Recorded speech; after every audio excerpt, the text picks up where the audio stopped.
ladies and gentlemen.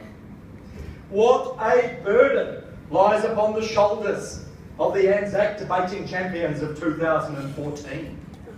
Little did we know when we arrived at this place last year, unprepared, naive, innocent, that we would leave this room as national heroes, icons for a generation of Kiwis keeping the ANZAC spirit alive. Little did we know, milady, that our friends from across the ditch, these West Islanders, best in breed from the so-called lucky country, would collapse in the opening session. In the mid-wickets and in the final dash, milady, a trifecta of ineptitude, incompetence and incoherence, milady. Little did we know. Yes, it's a burden, milady, but a burden we embrace, despite our modesty and our humility as the undisputed champions of this stage. I see when I look opposite milady so many new faces. Where is the Australian team of yore? How did their captain, the voluptuous Mr. Giz, survive the night of the long knives? That brutal purge, my lady. We have just heard Mr. Giz argue passionately for the great and independent nation of New Zealand to join Australia's ragtag club of motley, can't-stand-alone states.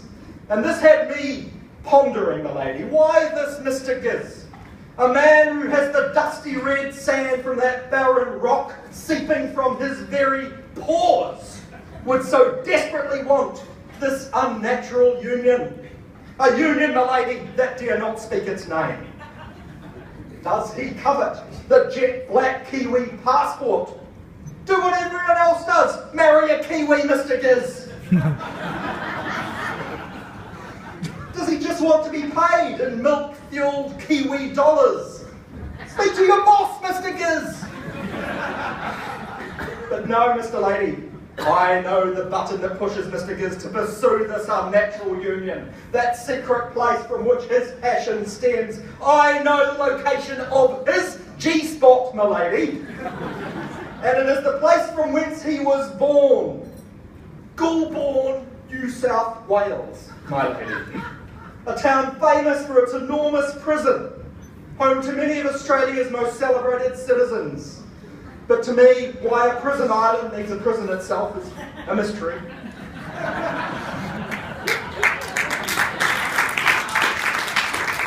And my lady, I'm not joking, a 50-foot tall concrete merino ram.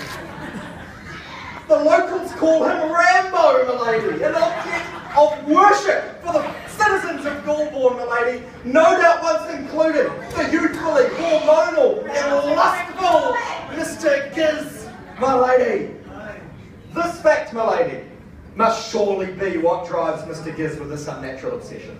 The forlorn hope, my lady, that Goulburn's Rambo might find his mate in New Zealand's greener pastures. My team will demonstrate, my lady, that the great state of New Zealand stands alone.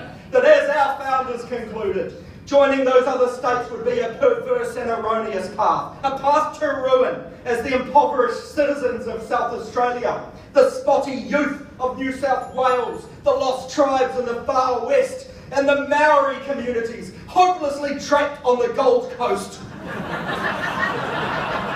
Can attest. My second speaker, my lady, the Silver Fox, a legend in his own iPhone, my lady.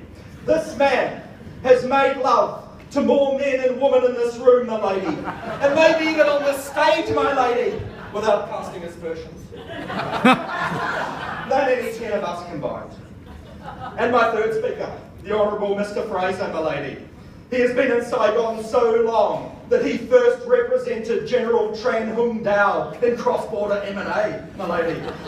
Mr. Fraser, fresh in this room from a hard day at court, high on his fight for justice for Saigon's hungry and poor, will powerfully ram home our case. My lady, In pondering this ludicrous proposition, that New Zealand should become a state of Australia, one must first determine what state Australia is in. The Honourable Tony Abbott, my lady, one of the most gifted and talented Australians of all time, famous for his nature-loving swimming attire, recently claimed that Australia is in a state of denial, my lady, denial! And his predecessor, the Honourable Kevin Rudd, my lady, was chatting to some cobbers in a bar just last week when he stood and proclaimed, Women Zeng Su Zhang Ha. It's Chinese, my lady, as Mr. Rudd is wont to speak. And it means Australia is in a state of decline. Decline, my lady. A self-assessment from one of the wise men of the lucky country. Mr. Rudd's cobbers in Australia may have tired of overpaying for the West Island's hot black sand, my lady, but they're still very happy with Aotearoa's cool white gold.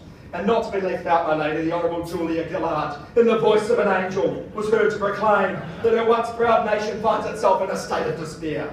Denial, decline, despair. Hardly a surprising assessment, my lady, given the West Island's crashing economy, its collapsing dollar, its rising inflation, its tortuous tax system, its disgraced celebrities, and its calamitous environmental record. These are the states that Australia is in, my lady. So when asking ourselves, should Australia become a state of Australia, this team asserts most definitely not. Thank you.